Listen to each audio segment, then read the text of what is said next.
2 cans of Red Bull and about $200 is what got me started. So as the story goes, in 2015, I interviewed with the Ford dealership that I'm currently at now. And at the time, I had been out of wrenching for a little bit and I really wanted to get back into it. So they didn't have any open positions in service, so they put me in quick lane. And at the time, I didn't have any certs, any valid ones.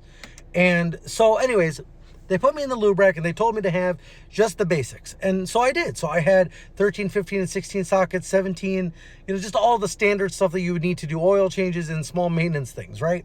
And then one of the guys that works in the collision center, his name was Dennis, he walked by me one day and said, "Hey man, where's your toolbox? I always see you working, but I don't see a box."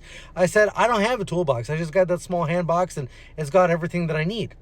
And he's like, "Oh, well, I got an old Craftsman 5 drawer that you can have it if you want it."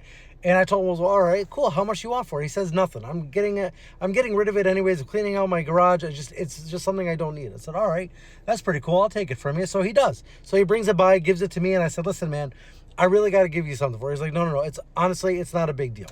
And I know he likes Red Bull. So I figured I'll get him 2 Red Bulls and I'll give it to him for the cost of the tool cart or toolbox.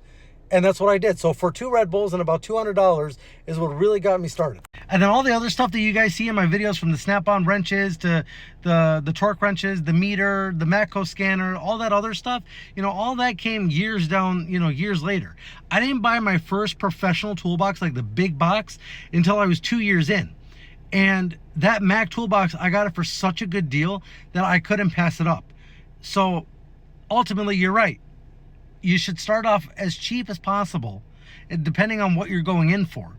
And then as time goes on, if you want to get the bigger name brands, by all means, knock yourself out. But I will say one thing, and this is something a lot of the tool guys don't talk about. You guys can trade in your tools for credit on the truck for their tools, or even better, go on Marketplace, go to pawn shops, buy them used. Most of the hand tool, actually all the hand tools, all have lifetime warranty. So if that's the kind of stuff that you're digging, go find it on Marketplace, go find it on eBay. You guys can go to pawn shops. It's so much cheaper to buy this stuff secondhand. Saves you guys money in the long run. But if you guys want to buy off the truck and you guys have old tools that you don't need anymore, think about trading them in for credit so you can get money off the brand new version of it. That's it for this story. If you guys have anything you want to add, any questions, comments, concerns, you know where to put them. And as always, follow Detroit R32 for more.